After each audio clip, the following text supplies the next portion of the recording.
صلى الله عليه وسلم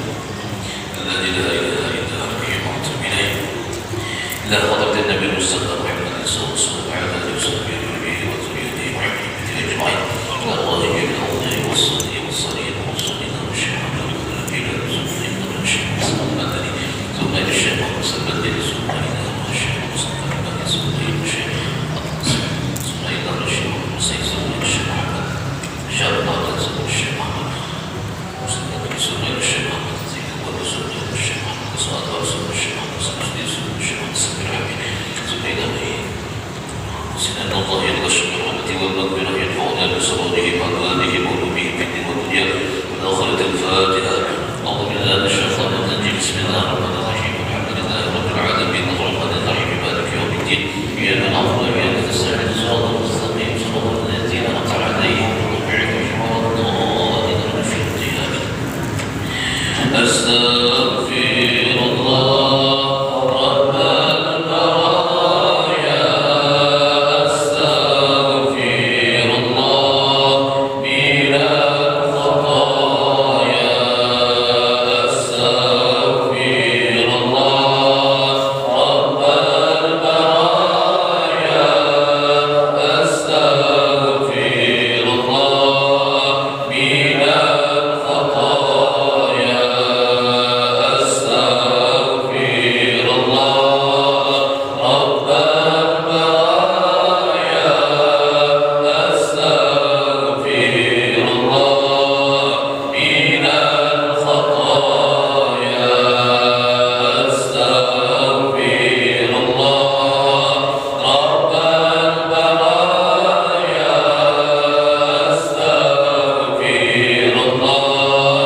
مولانا محمد وعلى آله وصحبه أجمعين. سبحانك لا علم لنا إلا ما علمتنا إنك أنت العليم الحكيم.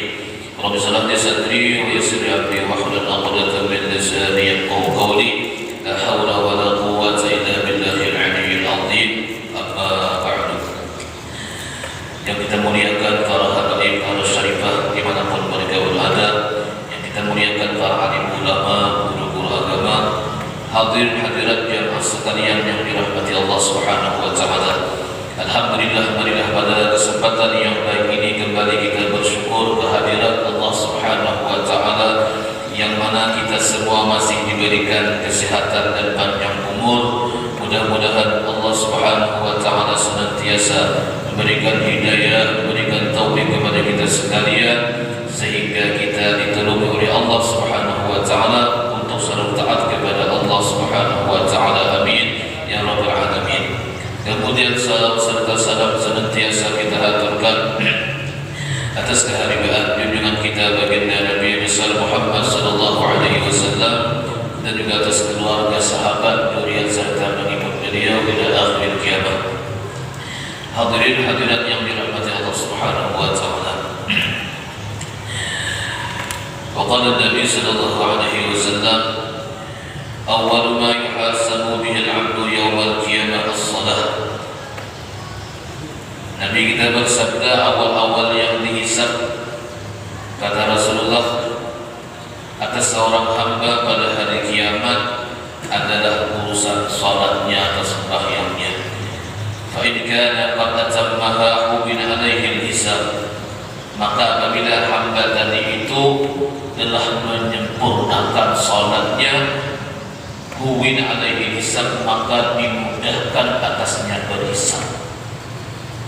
Wa in kana qad intaqasa minha syai'an, apabila ada kurang daripada salat fardu kita tadi itu, qala Allah Ta'ala, maka Allah Ta'ala berfirman kepada malaikatihi, kepada para malaikat, hal li'abdi min tatawwu, apakah hambaku, kata Allah, mereka itu punya min tatawwu daripada amaliyah atau salat yang sunat.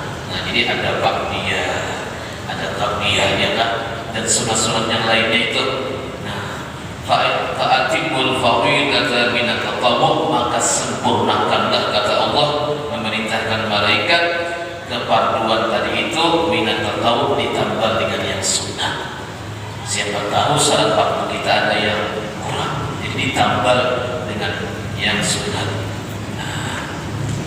Atau kama qala Nabi sallallahu alaihi wasallam,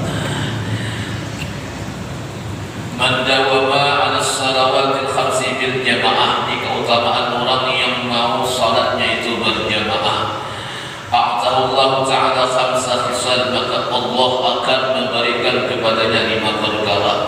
Awwaluha yurfa'u anhu daikul 'arsy, akan diangkat daripadanya itu kesempitan hidup.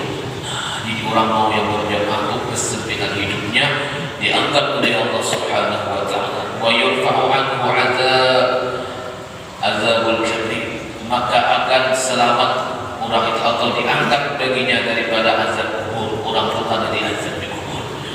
Wa yu'ta kitabuhu bi yaminih, diberikan catatan buku amalnya dengan tangan kanan menerima. Wa yaqulu 'ala sirati kal barqil khatib, nanti ketika mereka atau kita melewati siratal mustaqim itu yang untuk berlalu atau melewati kal-barqil khatib, seperti kilat yang menyambar-nyambar. Wa yadkhulul jannata bighairi hisab, maka orang itu akan masuk ke dalam surganya Allah bighairi hisab, ada hisab-hisaban lagi. Mudah-mudahan kita semuanya, keluarga kita dan umat Rasulullah masuk surga bighairi hisab. Amin ya rabbal alamin. Nah, inilah perlunya kita belajar untuk menyempurnakan sholat kita, ya kan? Sebenarnya sudah bagus, sudah baik. Cuma pun kita belajar itu biasanya sudah tahu, kita ulang-ulangi. Apalagi kita tahu terkadang ada terselip papadah nasihat daripada ulama yang kita mungkin belum tahu. Yang sudah tahu tinggal mau lagi, yang belum tahu, oh kayak ini bang ternyata. Wa qala al-musannif rahimahullah ta'ala wa nafa'ana bihi wa bi ulumihi fid dharain amin. Semalam kan sudah disebutkan atau belum bacakan muqaddimahnya. Sekarang maksud syahdan, ketahui olehmu bahwasanya kaifiyah sembahyang itu ada dua bagi. Kaifiyah itu cara. Kaifiyah itu cara sembahyang salat itu ada dua bagian. Nah, ibaratnya kita tetap buat dua bagian tuh. Pertama zahir, ada yang bagian zahir, bagian luar. Dan kedua batin yang urusan dalam. Nah, itu. Jadi itu anggota tubuhnya bergerak, hatinya, dalamnya, rohnya pun bergerak juga. Jasadnya rukuk, hatinya rukuk juga. Nah, ini zahiran wa batinan. Nah, gitu. Adapun yang beliau kaifiyah cara yang zahir dan kelihatan itu ada dalam 7 perkara. Yang kelihatan tuh ada 7 perkara. Nah, pertama apa? Mengetahui syarat wajib sembahyang. Nanti kita bahas malam Selasa, ya kan? Tapi dulu bacakan kan. Nah, syarat wajib sembahyang itu yang pertama Islam. Orang kata Islam pada wajib balik lagi berakal sampai umur laki-laki itu ditanya dengan ihtilam pahamnya sudah berjalan. Kalau perempuan dengan haid berarti balik sudah. Nah, masalah umur wah ini kan ditangguh sudah.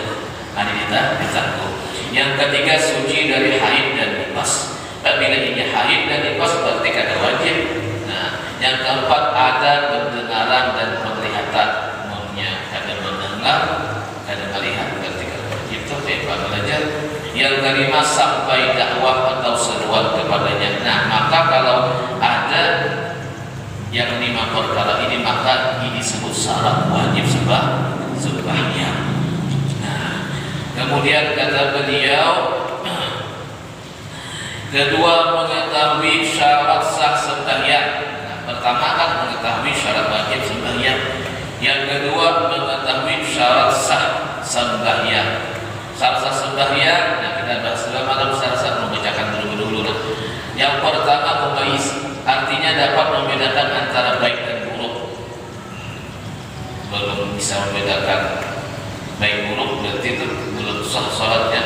Kedua mengetahui keadaan sembahyang fardu. Yang ketiga ini lupa. Nah tadi kita bagi itu sunat. Nah, ketiga dapat membedakan antara fardu dan sunat. Keempat mengetahui masuk waktu dengan yakin atau sangka kuat. Kita di dalam hutan kan sangka kuat ini. Jam ketiga misalnya nanti matahari ini, ini sudah masuk waktu itu. Nah, jadi di perannya di muadzin harus tahu masuk waktu. Yang kelima menutup aurat dengan sesuatu yang menegah warna kulit meskipun sembahyang di tempat gelap. Meskipun berhadap di kamar gelap tetap harus menutup aurat dengan sesuatu kain kan yang sekira kulit kita kan kelihatan. Misal ada kain sutra itu kan tipis, tarak. Nah, tarak banget sama lawan warna kelihatan tapi nggak banget kelihatan. Jadi bila sudah bapak kaya maka itu sudah menutup aurat. Yang keenam menghadap kiblat. Yang ketujuh suci dari badan dari hadas besar dan hadas kecil. Hadas besar, nah paham tuh seperti wajib hadas kecil harus berwudu atau bertayammum. Yang kedelapan suci badan, pakaian terlepas dari najis yang tiada dimaafkan. Nah itu adalah syarat sah sembahyang. Kemudian yang ketiga kita mengetahui rukun sembahyang 13 namanya pena bacakan namanya tadi. Nah, kita malam Selasa insyaallah kita tuh rukun sembahyang 13 tahun kita. Keempat mengetahui sunat al-had. Nah, ya kan? Kita baca malam Selasa. Kelima mengetahui sunat hayat. Kemudian keenam, mengetahui yang makruh dalam sembahyang. Banyak makruh. Jadi yang makruh dalam sembahyang ini banyak.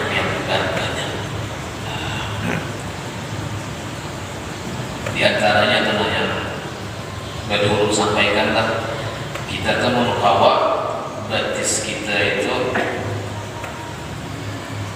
kan kita menghadap kiblat wajah kita nih, wajah kepada batis tuh nyala. Nah ini kan kiblat sana misalnya, jangan batis kita punya kayak kesini itu nah, paham kan? Batis kita buka ini, nah atau benar ini.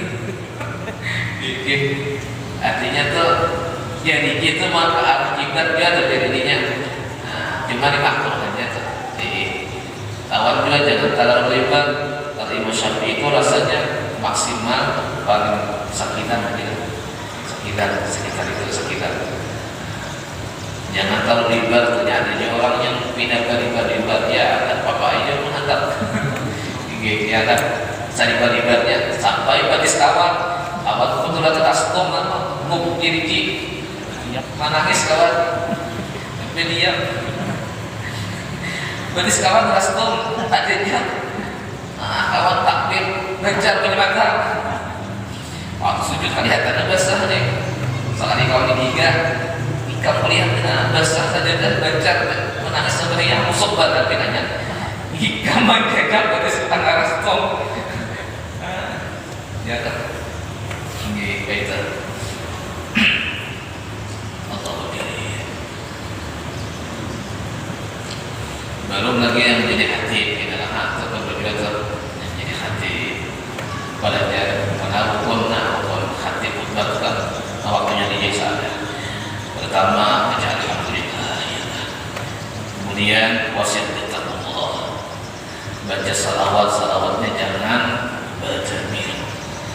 Allahumma salli ala sayyidina Muhammad dengan Allahumma salli alaihi salawat 3. Begitu pula yang 3 macam ini ada di rukun 3 ini khutbah pertama dan kedua. Rukun keempat membaca ayat meskipun seayat, sunat di khutbah yang pertama. Yang kelima mendoakan ampun maghfir lil muslimin wal muslimat, sunat di khutbah yang kedua. Mantapnya tuh. Tapi rukun kelima. Nah, alhamdulillah ya Allah, insyaallah salawat ayat doa. Nah, 5 nih jangan tertinggal dan harus bahasa Arab. Yang kelima nih. Nah, yang bagiannya 3 yang pertama itu di pertama dan kedua. Nah, ayat sunat mantapnya khutbah pertama, doa sunat menghadap di khutbah yang kedua. Khutbah pertama sunat alhamdulillahnya itu kan tadi rukun khutbah. Kalau sunat diulang 2 kali. Alhamdulillahilladzi khassa nafsahu bidawam bisata. Bila ini khutbah yang kedua, alhamdulillah sekalinya lagi. Alhamdulillahilladzi amarana bittaqwa sekalinya. Jangan alhamdulillahilladzi amarana bittaqwa dan seterusnya. Banyak masih kita mendengar di mana-mana seperti itu. Jadi khatib belajar juga mana yang makruh dalam khutbah.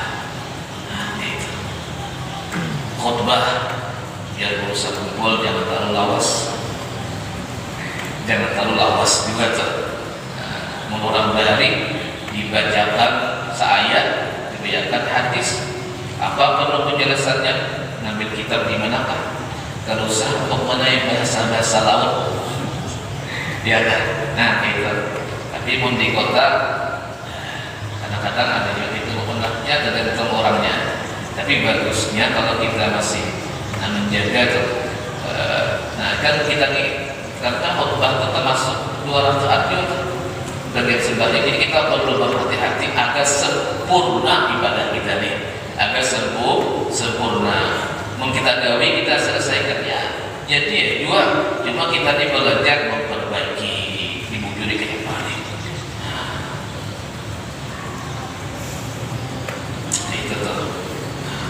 Jadi kita apa yang bagusnya tuh dari kemana di malam hari yang terhadap hari mantan isnya banyak, di depannya ada tinta, jadi hatibnya panjang, nyebut tetangannya kapan bisa bantu ini abut jemaah, katanya panitianya abut jemaah, abut yang kuning itu apa itu tuh jangan terlalu panjang tuh kalau yang sadar-sadarnya, karena mohon maaf lah meskipun sudah terlalu rukunnya dibaca di kisah tuh ya, malaikat tuh nah dulu kan di sekitar mimbar itu yang mendengarkannya. Bila si khatib ini melincing-lincing panggil masalah urusan dunia, maka ampun maaf dilaknat oleh malaikat.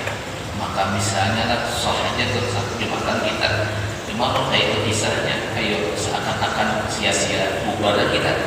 Lalu hasilnya dia kayak terus Allah Ta'ala jadi. Nah itu kita hendak memperbaiki gawian kita. Seadanya ya seadanya, cuma kita ini belajar memperbaiki gawian-gawian kita sampai ke mati kita. Makanya menuntut ilmu ini sampai kita ke mati. Kemudian lagi tadi yang kelima tadi mengetahui sunat hayat sembahyang. Keenam mengetahui yang makruh dalam sembahyang. Ketujuh mengetahui yang membatalkan sembahyang. Jadi 7 perkara ini berkaitan masalah yang cara kita sempurna salat pada sahih. Kemudian ada sedikit lagi lah. Adapun kaifiyah ataupun cara batin sembahyang itu 3 perkara. Pertama mengetahui yang menyempurnakan syarat. Apa syaratnya biar sempurna? Bisa. Kira-kira. Jadi kaifiyah yang batin adalah pertama mengetahui yang menyempurnakan syarat dan rukun sembahyang.